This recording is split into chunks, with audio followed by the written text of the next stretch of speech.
देवराज ने मना किया। नहीं अमित, ये रास्ता बहुत खतरनाक है। तुम्हें नहीं पता कि तुम्हें क्या क्या कठिनाइयां झेलनी पड़ेंगी। लेकिन अमित अपनी बात पर अड़ा रहा। मैं अमृता का सबसे अच्छा दोस्त हूं। मैं उसे ऐसे नहीं छोड़ सकता।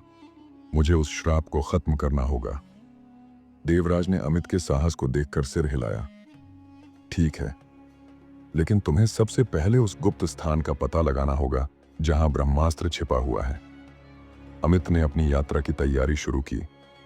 वह जानता था कि यह कोई आसान काम नहीं है। उसने अपनी तलवार, धनुष और तीरों को तैयार किया। उसने अपने घोड़े को भी तैयार किया, जो उसकी यात्रा का साथी बनने वाला था। अगले दिन सुबह अमित ने अपने महल से विदा ली। देवराज ने उसे आशीर्वाद दिया और महावीर ने उसे गले लगाया।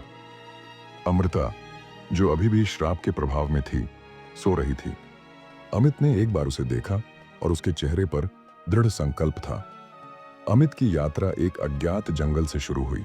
जंगल घना और डरावना था। हवा में एक अजीब सी खामोशी थी और सूरज की रोशनी भी पेड़ों के बीच से मुश्किल से ही नीचे आ पा रही थी।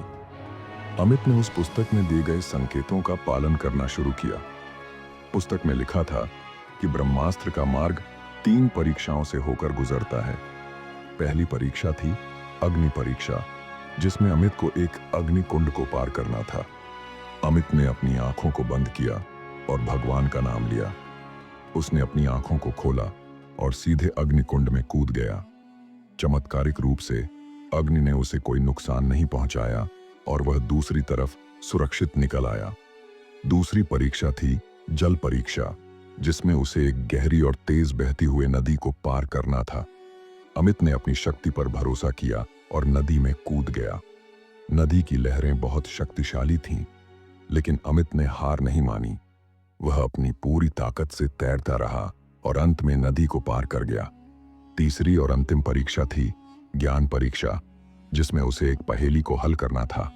पहेली थी, जो दिखता है वह नहीं है, जो नहीं दिखता वह है। मैं क्या हूं?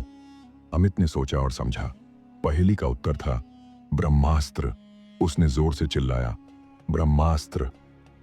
जैसे ही उसने यह कहा, जमीन हिलने लगी और एक गुप्त दरवाजा खुल गया।